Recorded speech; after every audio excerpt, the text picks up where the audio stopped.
Wheel City. Self-care Sunday. Yo. I'm like self-care on Sundays with a day off on Monday. Private jet on the runway, taking off, going one way to the top. Whoa. Who said the sky is the limit when I'm high is my vision? On Facebook Live, going live in a minute. Don't mind me, I'm just minding my business. Breaking news, doing interviews, but it's not about me, I'm doing this for you. Matter of fact, no, I'm doing this for proof that a self-care Sundays and dreams come true. They really do. Hi, everyone, and welcome to this week's episode of the Self-Care Sundays podcast. I am particularly excited this week to welcome my best friend, Connecticut-based science educator, Canissa Grant. Before we get started, I wanted to ask for your help supporting the podcast via Patreon. Patreon allows supporters of the show to donate a monthly amount to help with our costs, including monthly maintenance fees and to pay our audio engineer.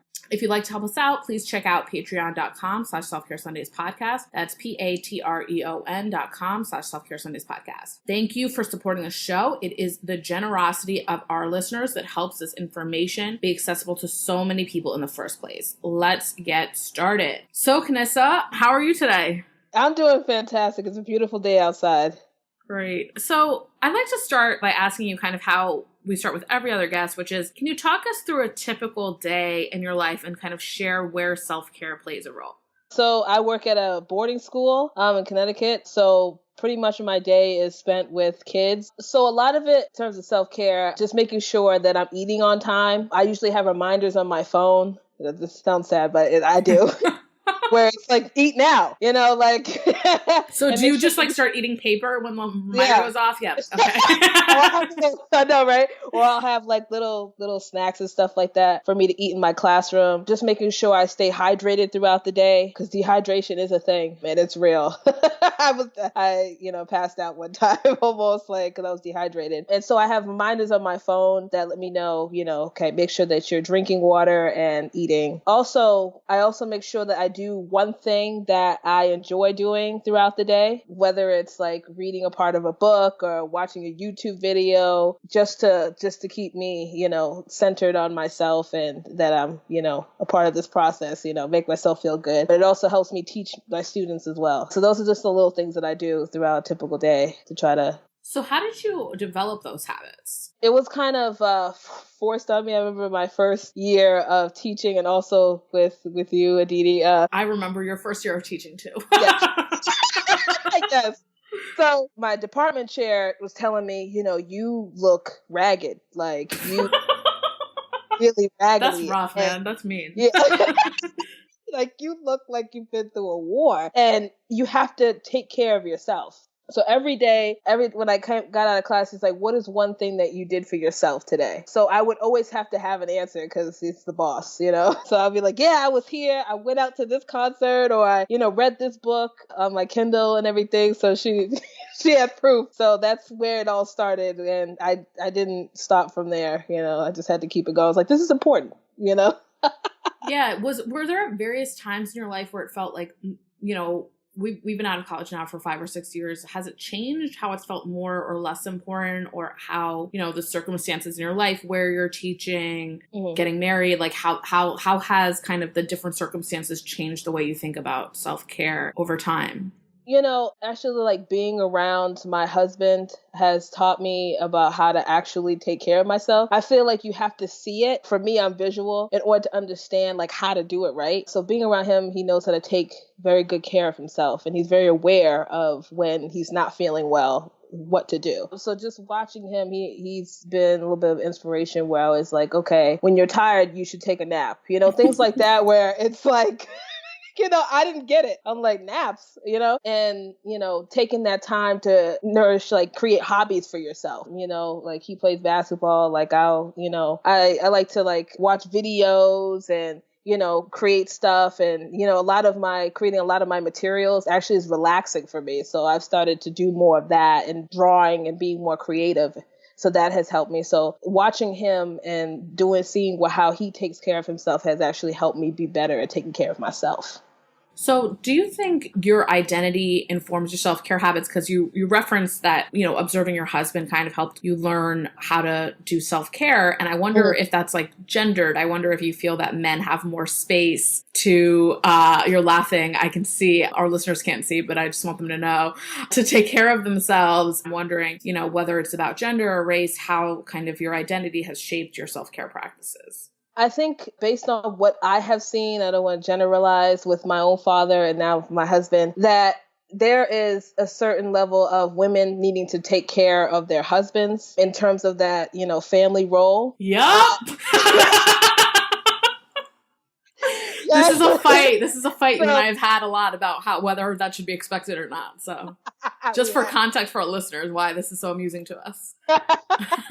So, I've seen my mother and my grandmother and my aunts take that role. So that's how I learned that, I put myself second and put the man in my life or someone else, whoever's around, my children first. And in that process, I have, actually put myself in a bad position by actually doing that, because I'm also human too. And I need to take time for myself. So, I do think it has to do with gender and how you're raised and what you're seeing as you're growing up. So you are a Black woman who works in STEM, and this is a space that is perceived to be a white, male-dominated space. And so I'm wondering if you can talk about kind of community care and how you form kind of support in spaces which, it's not that they're not necessarily welcoming, but where you're not well represented. And it may be the case that they're not welcoming, but just more broadly that where you're not as represented. If you could kind of talk through the role self-care and community care plays in dealing with that.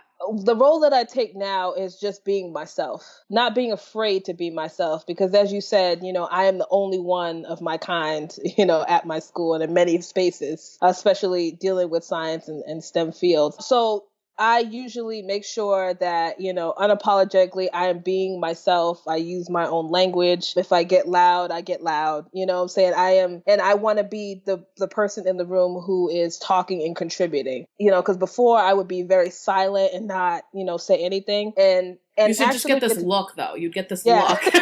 like, whoa, like, yeah. That's a bit much. We don't know about that. But I have definitely, made friends with other teachers and tried to learn from them as well. Just really putting myself out there. They don't come to me, but I go to them. And I'll go to their offices and hang out with them and be like, how do you take care of this? And, how do you live here? And, just sharing that information that they have about, being in this particular space that I don't know about, and making friends with those people is definitely helped me a lot. And when we all kind of take care of each other, when you make friends in this environment, when you need to actually step out or something happens, like when my husband was sick, they stepped in and was like, okay, let's help you. You know what I'm saying? Let's take your duties. Let's do this. So everybody makes sure that you're okay. And if you look upset, they're like, what's wrong? So you can only do that by being yourself and also connecting with other people.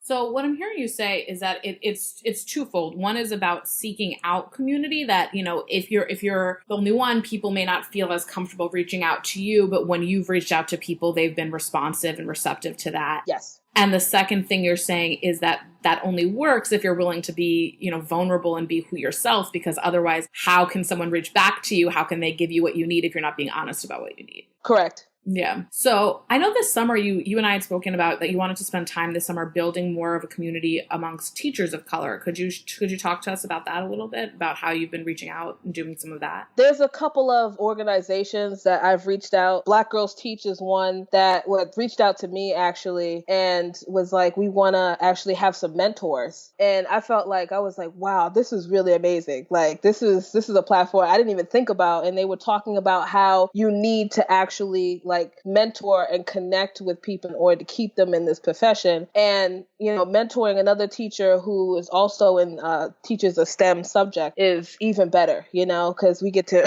share information and share our experiences. So I've been reaching out in that sense. I have a couple of mentees through that organization, and I speak to them regularly through email and talking to them about their experience. And taking that role of mentor is something that I'm really interested in now because I can see how valuable it is. I mean, a lot of teachers, who are in those fields, they're the only ones too. And when you're all by yourself, you're like, okay, how am I going to get through this? How am I going to do this? But having this platform and connecting with these teachers actually tells them that you can do this. Like, I'm here for you. Was that something you wish you had when you were starting teaching? Absolutely.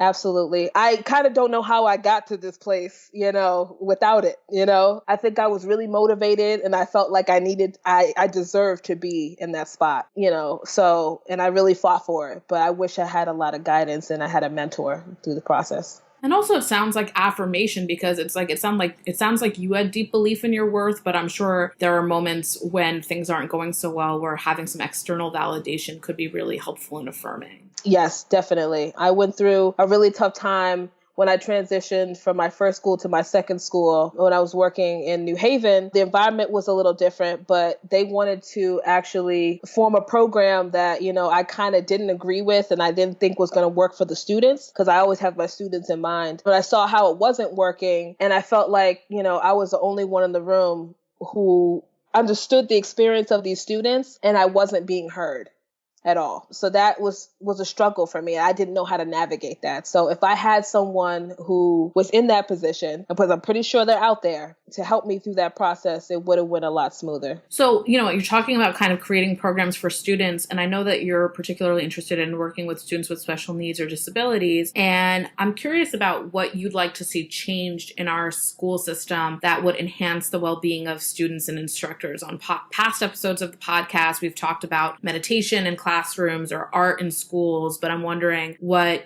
you see as a teacher. Do you see students experiencing burnout or exhaustion or anxiety? And what responsibility do you think teachers have for their students' well-being? I think we carry a lot of responsibility just to teach students how to also take care of themselves, especially students with special needs, because they exist in a world that, most likely doesn't understand what they're going through, and thinks they're like abnormal, what I'm saying? They put a label on them, which actually puts them, in a position where they have to defend themselves, where they feel alone, where they feel isolated. So as my role as an instructor, I feel like we need to be more transparent about these issues. I feel like there should be more opportunities for students who have disabilities to talk about their disability and explain to others, this is what's going on and this is my understanding, and really to embrace them, because there's not a lot about it. If we don't talk about it, how can people know and understand what they're going through? And just make them a part of the narrative as well in classes. I also feel like we stick to this very traditional role, like especially when I teach anatomy, there's like, okay, these are the parts you're supposed to have and this is how they're supposed to function. But we know that a lot of people that doesn't happen for them. So I really try to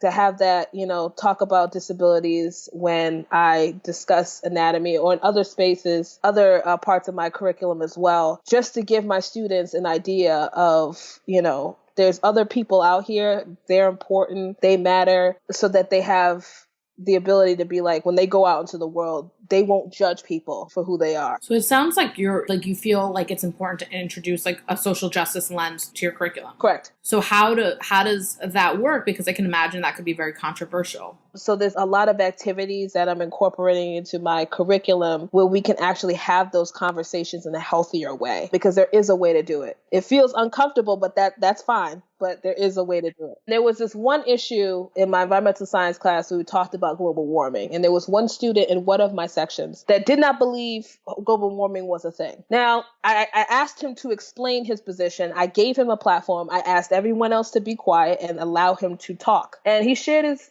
personal opinion. He didn't know much about it. So I was like, okay, let's talk about it now. And I'm going to tell you the facts. I'm going to show you both sides of the issue, and we're going to formulate an opinion based on it. And we did a lab and all this stuff. So, oh my God, opinions based on facts. This is so novel.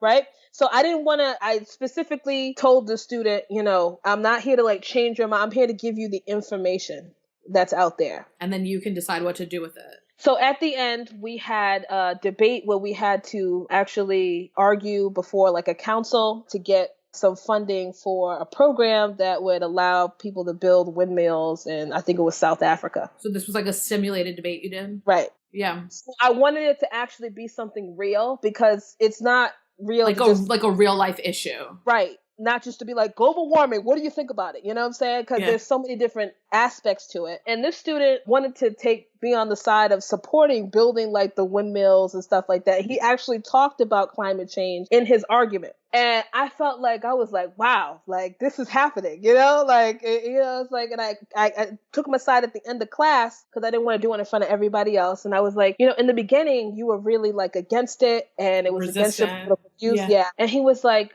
now that I understand the information and the reasoning behind it, it makes more sense. It doesn't align with my party, but not everything that, my party agrees with, I have to agree with. Have you seen parents have a response to this type of teaching where you're kind of encouraging critical thinking? I imagine not every parent is pleased with that. There's a lot of parents who really want their kid to really think and stress. I remember my first year, I had talked about the Obamacare in my biology class, and I presented it to my students, and I gave them an article, and I asked them to respond to it. One of the parents saw the response that I had, mainly because her student had a couple of accommodations for his learning and stuff, and him being able to do homework. She said, I really loved this assignment. Like, this was really great. Now, there were other students who saw the assignment, and I remember one student coming up to me being like, oh, you're trying to promote socialism. So he just immediately shut down. Yeah, this kid wasn't even in my class. He was a senior and would never, ever be in my classroom. And he was just like, you're talking about pro-socialism. There was another in the learning center. She was claiming that the kids couldn't do this assignment because it's not at their grade level. Now, I'm a teacher, what I'm saying? I understand human development. These kids can write an opinion piece in ninth grade. I'm sorry. Like, they can do it. They have plenty of opinions. They can verbalize it. They can write it down. So, and I feel like, she didn't like the one-sidedness of the article. And it really wasn't one-sided. It had many different opinions about how this would affect us economically and all this other stuff. So there was different pieces in it. She didn't read the article, but she tried to come for me. But sounds like Twitter. It does. So it was more like coming after, other people, outside of my classroom, because people in my classroom understood who I was as a teacher. And this wasn't foreign to them. This wasn't the first time I asked them to do something like this. You went to public school. I guess the question I can imagine listeners asking is like, do you feel like a sellout? You're a Black woman teaching in a private school. Oh, definitely. And I've been told I'm a sellout, before. And in the beginning of my career, my first school, my department chair actually told me, yo, you should be teaching in New Haven with those kids in the public school. Like, what are you doing here? Even though I was a fan favorite of all my students that had no problems, positive reviews, I had, positive observations. They were ready to keep me. I still got that kind of stigma stamped on me because of a Black woman. Yeah, I do feel like a sellout. I think about it a lot. I want to unpack the idea of being a sellout teaching at a private school, because I think there are kind of two parts to it. One is this response you got from your colleagues of like, why are you here? Right. And I'm kind of curious if your white colleagues got that comment, because surely students who are in more challenging circumstances in public schools in New Haven, as the example you gave, could also benefit from their expertise and teaching skills. So it's kind of curious that it was directed at you. And I also wonder, kind of on the other hand, I imagine the exposure your students had to someone like you in a position of authority, particularly your white students, may have changed the way that they think about people of color. And of course, it's important for students of color to have role models. And there are all these studies that show it makes a huge difference in their learning and their engagement in the classroom. But I imagine it also makes a significant difference for white students. Mm-hmm. It definitely does. And I can point to an example of when I started at this school. I had an advisee that last year was a Trump supporter and was against like the whole Black Lives Matter movement. I wasn't there for that, so this is what I was told. And then I became his advisor. And in the beginning, he was a little bit withdrawn and off to the side and kind of didn't want to talk to me and stuff. And, I knocked down those walls. I'm like I'm here to help. I'm showing up at his room, I'm coming with the cookies and the milk and everything. They're like, hey, what's up? How you doing? And, people were like telling me, oh, like this is that kid, like he might not, warm up to you. And I was just like, okay. we'll accept this challenge. And I took him out to eat one time, and we was, sharing a story about his mom and how he grew up and the struggles that he was going to find his identity, and, ended up at a school here that he didn't want to be at, all this stuff. I mean, he opened up to me. And so you weren't like having conversations about politics. It was really just the exposure. Nope. Just to the first question, do you think your white colleagues get the same pressure to be teaching in public schools? No, they don't. They can teach anywhere they want to. It's fine for them. It's fine for them. Yep. So it's not really an issue about like public versus private and the kind of broader debates in our educational system, but it's really specific to you based on gender and race. Correct. Yeah. I'm wondering, kind of given like what you're describing in kind of the way that you have educated your students, both through a social justice lens, which I imagine any teacher could do, but even just these more personal interactions. There have been some op-eds, writings recently that I'm sure you've read kind of about like the extra work that educators of color do. They phrase it like as like a tax on like educators of color, and that there's a reason that people burn out at higher rates is because you're asked to do this like extra work of like chairing a diversity committee or like helping a student who is a little bit biased or bigoted, a little bit being kind of euphemistic, along and kind of thinking about things. And I'm wondering if you see that and if you feel like community care is an important part in dealing with that, because I'm sure you even get it from your colleagues sometimes. Yeah, I did in the past at my other schools where they made an effort to be like, oh, it's like Martin Luther King Day, it's just your day. Let's what are you going to do? How are you going to celebrate this? How are you going to share this with the community? Or I need to sit on a panel with, and talk about race and my experience. Like you're on the admissions brochure twice kind of right. thing. Yes, I am. And, I made an active effort to actually talk about that issue with my head of school and my assistant head of school and be like, it's okay, to put me out there, but I also want to be a part of other things. I love teaching, and this is my career path, and I have a lot more to offer than just, showing up on Martin Luther King Day and just talking about my experience. Yes, I think my experience is important, and I have to talk about my experience every single day of my life. I don't think that I get away with, not being Black and being in the classroom. Kids are so aware, like, oh, why are you wearing that headscarf? Why are you wearing those earrings? Why is your shirt so many different colors? And like, why do you talk like that? I don't get away. I have to explain myself a lot and justify myself. So usually what I do is from the beginning of my class, I say, I'm Black. And this is the way I am. This is the way I talk. And here we are. You know what I'm saying? Like, I'll respect you, you respect me. That's it.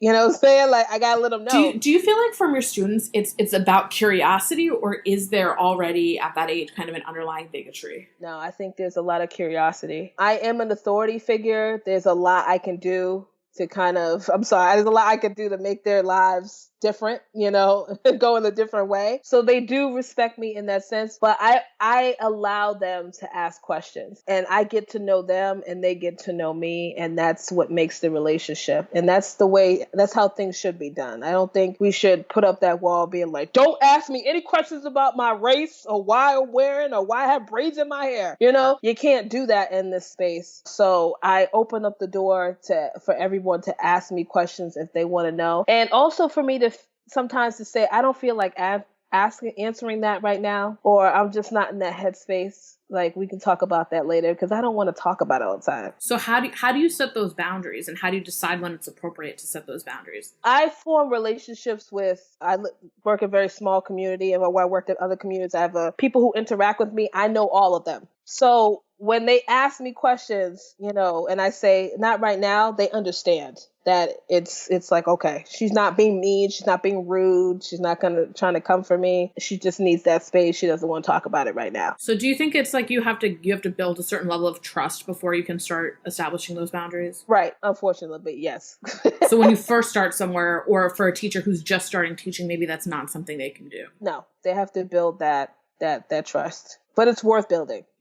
For what reason do you think? I think if you want to feel comfortable somewhere, you have to put yourself in it. And you have to be able to get to know the people that are there. You can't just hide away and feel like, okay, everything's against me, and not make an effort to actually get to know the people in your community. What do you say to people who kind of feel like but like that's an unfair burden. Like, you know who you are. Why do you have to go around educating people? Like, if white people want to know you and fix themselves, they should proactively do that. Mm-hmm.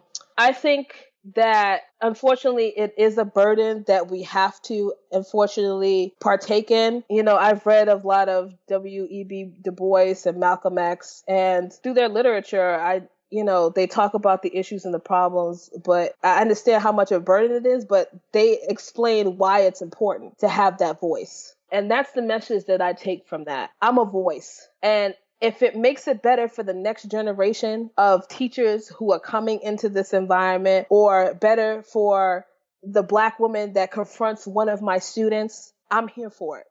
But that's a part of my job. So you feel like you recognize that it's unfair, but you feel like it's necessary. Right. Well, thank you so much for your time. I'd like to thank our listeners for listening to another episode of Self-Care Sundays. Before we wrap up here, I want to ask for your support for the 2018 Podcast Awards. In other 5 minutes, you can show us some love. Please log on to podcastawards.com, click the listener nomination banner, and vote for the Self-Care Sundays podcast nominated in the Health and People's Choice categories before Tuesday, July 31st. Before we close out, I also want to offer a special shout out to our patrons on Patreon. Their generosity makes our show possible and are a huge reason why you're hearing this episode today. We are especially grateful for the support of our super contributors, Vicky B, Renu J, Brady K, Bill S, and Embershot. If you'd like to support the show and hear your name at the end of the episodes, please check out patreon.com/Self-Care Sundays podcast. Again, that's patreon.com/Self-Care Sundays podcast. Also give us a follow on Twitter and Instagram at Self-Care Sundays, and on Facebook at Self-Care Sundays podcast. Canissa, if our listeners are interested in following you, I know you're not big on social media, but is there a place where they can check out your work?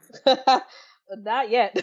Not yet. Okay, no problem. Is there a place like for curriculum shopping or something like that? Like if people are interested in your curriculum, are you on any stores? Yeah, so I have Teachers Pay Teachers. I have a curriculum store. It's ninth grade shenanigans. Just type it into the search bar and you should see all my fabulous science resources. Awesome. I'd like to thank the person who made our show art, Leah Horowitz, and the amazing artists who make our show music, For Real City, on behalf of our producer, Just Talwar, our communications interns, Kennedy Freeman and Sophie Gomez, our audio engineer, Kato Zane, and myself. Thank you for listening. We'll see you next week.